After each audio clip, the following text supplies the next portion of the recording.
Hi everyone, welcome to the Reception Show. My name is Fariba, and today I'm actually going to do a quick review of the upcoming movie Project Hail Mary starring Ryan Gosling.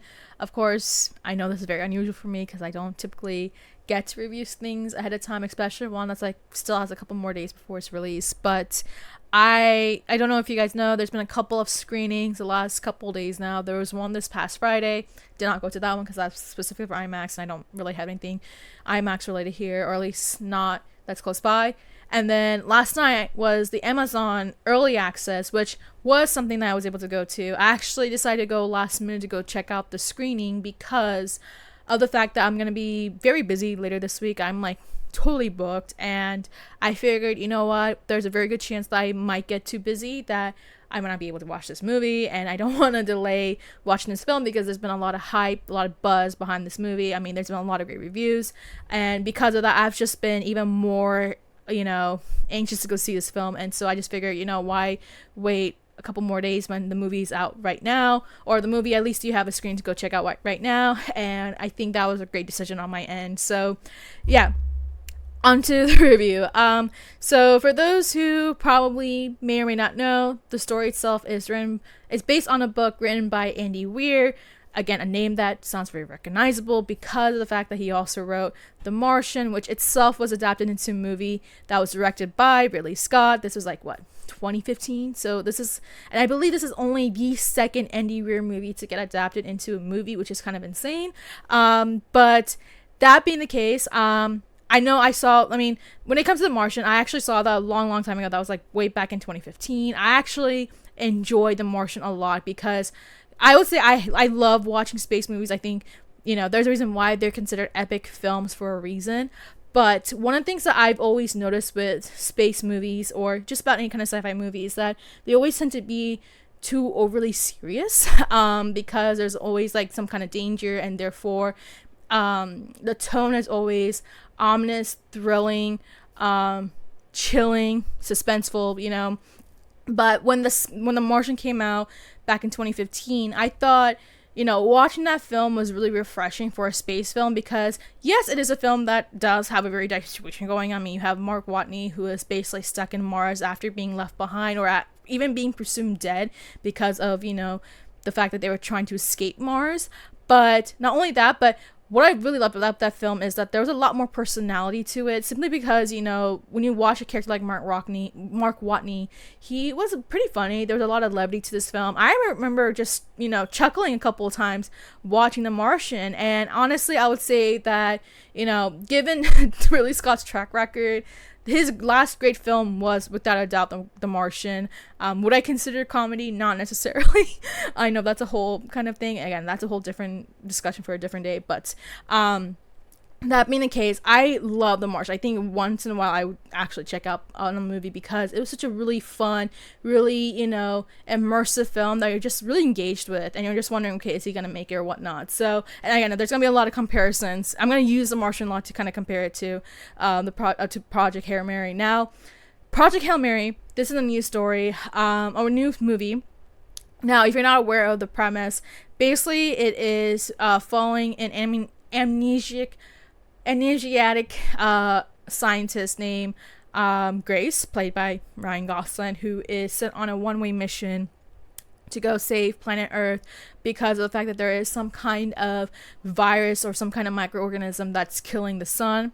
And while in that journey, he actually meets up with a alien-like rock kind of creature named Rocky, and they basically work together to try and save their planet. So that's a basic premise. Again, we saw a lot of this in the trailer, so not a huge spoiler there. So there's that, right? Now, watching this film, I have to say, what I really like about these films is that there's a really great exposition, and it goes right into this introduction of who Grace is. Now, again, this is a character who has lost his memory, or at least, temporarily lost his memories. But you can tell right away that we are introduced to this character and kind of get a sense of like what his personality is. And again, when you watch a character like Grace, you can't help but but wonder that there's a lot of similarities between him and Mark Watney, played by Matt Damon in The Martian.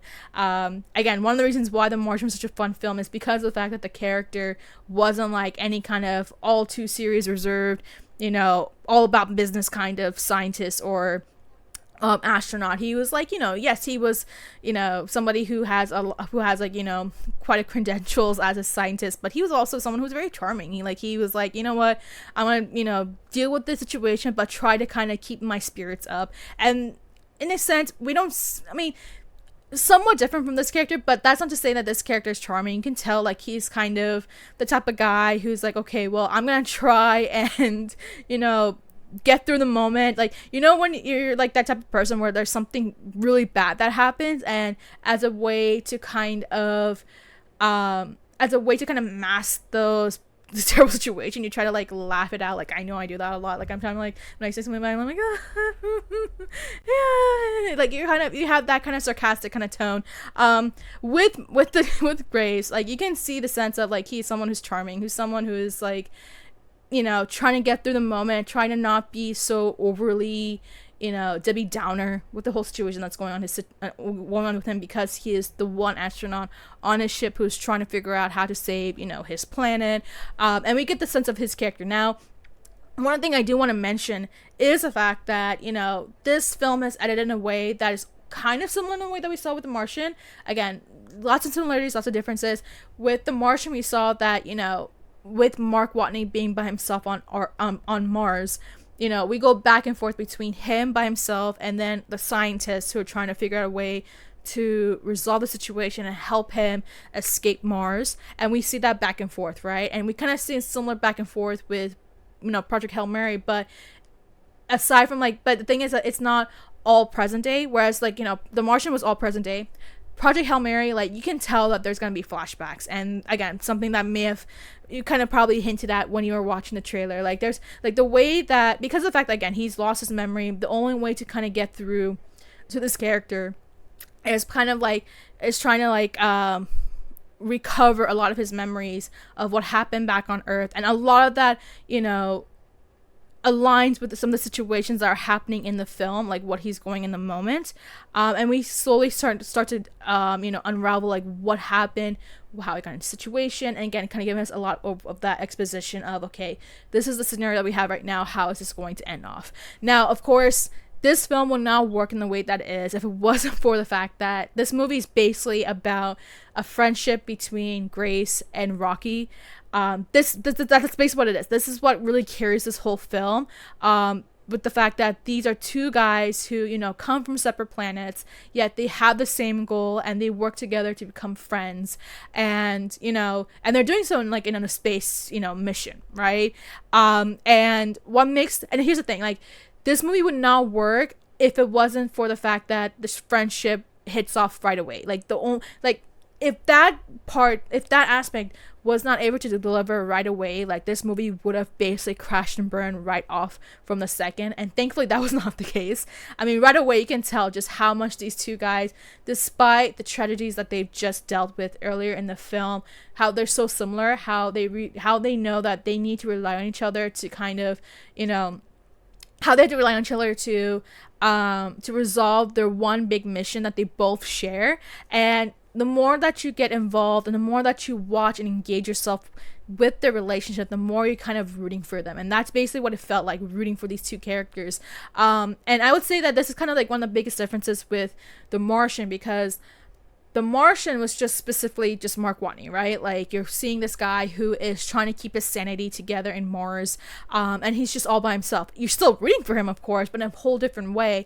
Whereas with Project Hail Mary, it's definitely a lot more of an intimate affair because of the fact that you're seeing these two guys who are working together. Again, a lot of similarities with their backstory and how, they're really trying to help each other and trying to root for each other and trying to support each other to make sure that they are able to achieve their mission. And because of that, like, you're so immersed with these two characters and their bonding that, the dynamic that they have, like, it really hits you in the heart, just like, oh my god, this is like how the relationship is. And that's considering the fact that, you're watching this film. And what I really love about the fact is that they do unravel a lot of the barriers that these two characters have to go through, because remember, they're coming from two separate planets, right? So there's gonna be the language barriers, there's gonna be the environmental barriers, there's gonna be all those kind of things. And even with those shortcomings and how those can be challenging aspects to kind of, introduce yourself and encounter different, species, especially one from a different planet,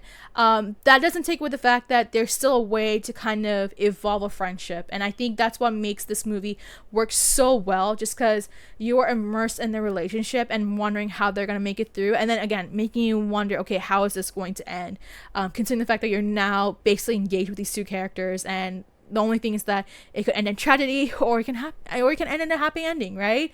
So I will say that watching Project Hail Mary, I'm not gonna lie, I cried like a lot. I don't think I've cried so much like that in my life, just because like there are moments in the film where you're just kind of wondering, oh my god, is this gonna get bad? Is this going to get worse? It's like, is this like, or is this gonna be the end of it all?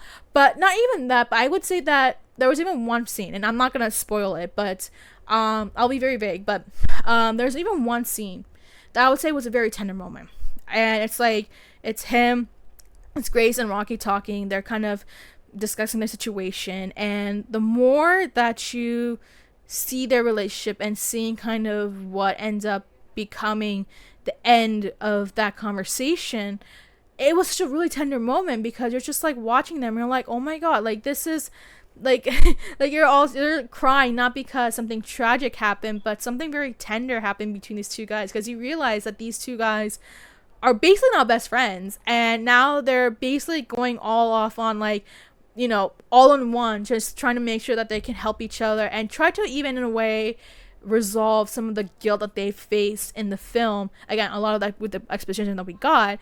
And that was just one tender moment where I'm just like crying, and it's like nothing terrible is happening to the characters. It's like a very tender moment, and I'm just like brawling in the theaters. And not just that, I mean, I swear to god, a lot of people in my theater were just crying. Like, you can hear the sniffles, you can hear people just wiping, like the person sitting next to me was like wiping her eyes, and that's basically what it is. I mean, this film is without a doubt a roller coaster ride. I mean, at one point you're crying, at one point you're laughing, at one point you're just like filled with suspense.